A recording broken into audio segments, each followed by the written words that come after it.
তো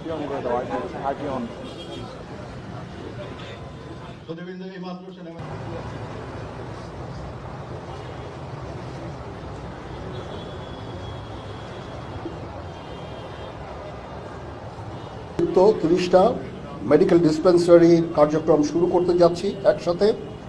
এতে করে আমরা 61টা জেলায় মোট অবসরপ্রাপ্ত 1,55,264 জন সশস্ত্র বাহিনীর সদস্য ও তাদের পরিবারবর্গের মধ্যে 4,65,792 জনকে চিকিৎসা সেবা প্রদান করা সম্ভব হবে।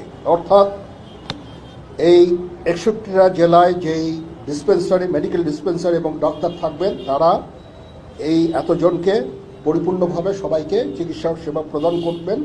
তাদের মোট সদস্য সংখ্যা হচ্ছে 4,65,792 জন এবং যারা